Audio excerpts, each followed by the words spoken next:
جب دعا کی بات ہو رہی ہے تو وہ نماز میں سلام پھیرنے سے پہلے کی بات ہو رہی ہے، اور جب اذکار کی بات ہو رہی ہے، جیسے اللہ کے نبی صلی اللہ علیہ وسلم نے اپنے ایک صحابی رسول کو معاذ بن جبل کو فرمایا کہ میں تم سے بڑی محبت کرتا ہوں، میں تم سے بڑی محبت کرتا ہوں، تو تم فی دبر الصلاۃ یعنی نماز کے آخر میں یہ پڑھا کرو اللہم اعنی علی ذکرک و شکرک و حسن عبادتک۔ اب چونکہ یہ ذکر ہے تو اس سے مراد نماز کے فوراً بعد، اور جب اللہ کے نبی صلی اللہ علیہ وسلم دعا کی بات کریں تو یعنی نماز سے بالکل سلام پھیرنے سے پہلے۔ یہ شیخ عثیمین نے اس پوری ڈسکشن کو سمرائز کیا رحمہ اللہ،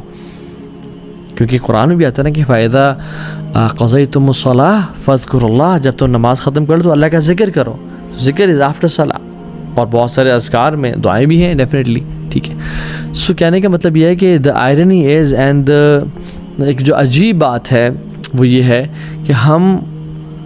جو تشہد میں کا آخری حصہ ہے اس میں ہم بس ایک دعا پڑھ کے سلام پھیر دیتے ہیں۔ We are missing a lot on this opportunity. رسول اللہ صلی اللہ علیہ وسلم نے فرمایا کہ اس وقت میں جو تمہیں دعا پسند آتی ہے تم وہ کرو۔ عام طور پہ ہمارے ٹرینڈ بنا ہوا ہے کہ ہم وہ ایک دعا جو ہے رٹی رٹائی رب اجعلنی مقیم الصلاۃ ومن ذریتی یہ کر سکتے ہیں، لیکن اور بھی تو مانگیں۔ اللہ کے نبی نے فرمایا کہ 4 چیزوں سے پناہ مانگو، قبر کے عذاب سے، موت کے عذاب یعنی زندگی موت کے عذاب سے، جہنم کے عذاب سے، اور دجال کے فتنے سے پناہ مانگو۔ اس طرح کی جتنی دعائیں آپ کر سکتے ہیں کریں، جو دعا چاہتے ہیں آپ سلام پھیرنے سے پہلے کریں۔ اور ہمارے سب کانٹیننٹ میں ایک عجیب سی بات آئرنی یہ ہے کہ سلام پھیرنے سے پہلے ہم دعا نہیں کرتے، اور سلام پھیرنے کے بعد اجتماعی سب لوگ ہاتھ کھڑے کر دیتے ہیں، جو کہ صحابہ کرام کے دور میں نہیں ہوا کرتا تھا۔ اجتماعی دعا ہاتھ کھڑے کر کے کہہ رہے ہیں، نہیں، وہ دعائیں سلام پھیرنے سے پہلے کیا کرتے تھے، اور سلام پھیرنے کے بعد اذکار جن میں کچھ دعائیں بھی ہیں، اللہم اعنی علی ذکرک و شکرک و حسن عبادتک، اللہ اکبر، استغفر اللہ استغفر اللہ استغفر اللہ، اللہم انت السلام و منک السلام تبارکت یا ذا الجلال والاکرام، اور آیت الکرسی اور باقی اذکار۔